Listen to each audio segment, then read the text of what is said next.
Très bien. Qu'est-ce que StreamYard? C'est une plateforme en ligne pour faire du direct. Bien sûr, tout direct est en ligne, mais vous voyez. D'habitude, pour streamer avec OBS ou Stream Elements, il faut un logiciel local pour utiliser ces outils. StreamYard permet de le faire sans logiciel local. OK? Quels sont les avantages et inconvénients? Évidemment, on aura moins d'options et de personnalisation. Il y a peut-être un prix ou pas, ou c'est gratuit. Le plus, on peut se connecter de n'importe où à StreamYard, pas comme en local.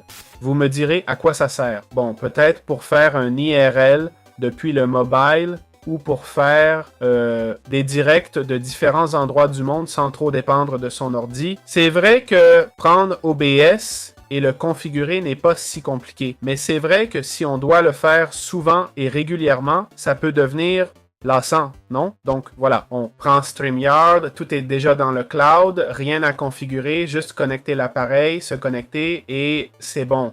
Allez, on va cliquer sur Get Started, d'accord? On continue avec Google et là, ça nous demande l'usage principal, si c'est pour des webinaires, des directs, des sessions en direct, que ce soit du coaching ou autre chose. Des live streams, OK?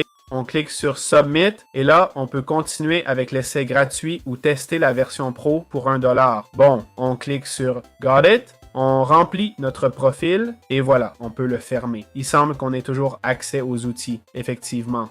Donc voilà, c'est un outil simple, on va juste expliquer comment l'utiliser. On peut simplement faire un enregistrement, d'accord?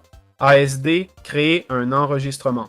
Comme vous voyez, on va entrer dans le studio. On peut connecter le micro ou la caméra. Cliquons sur Autoriser. En fait, je n'ai pas de caméra. On clique sur Entrer dans le studio et voyons les options de configuration. Voilà le logo qu'on ne peut enlever qu'avec la version Premium, OK? On peut ajouter des overlays, utiliser 2 caméras à la fois, apparemment. Ça, ce serait la zone de streaming, OK? Ici, on peut streamer et tout ça. Je voudrais voir si on peut enregistrer l'écran. Je pense que oui, non? Et partager l'écran. On clique ici pour partager l'écran et ça va nous permettre de partager tout l'écran. Il devrait apparaître, non? Ajouter à la scène. Voilà, c'est bon. On l'ajoute et ça apparaît. Ce sera pareil pour le direct et tout, hein? On peut aussi présenter ou inviter quelqu'un, non? Inviter un invité, pas mal. Comme un appel Zoom, quoi. C'est vraiment assez simple, hein? On peut filmer, mais je ne sais pas pour la qualité d'image et tout ça. Le streaming sera la même interface, j'en suis sûr. Non, je ne vais pas connecter la plateforme. Bon, on peut passer, vous voyez. Vous voyez le studio? Le même studio, on y va. Voilà, on entre dans le studio. En effet, la même c'est une interface très simple. Comme vous le voyez, à gauche, on a les scènes pour passer de l'une à l'autre, d'accord? On peut le faire. Voici les scènes, comme vous pouvez voir. On peut changer de scène facilement, d'accord? Sans aucun problème. Alors, voyons-les. Il y a une section de parrainage. Je peux la mettre en description, pourquoi pas? Jetez-y un œil. Passons à la section des prix.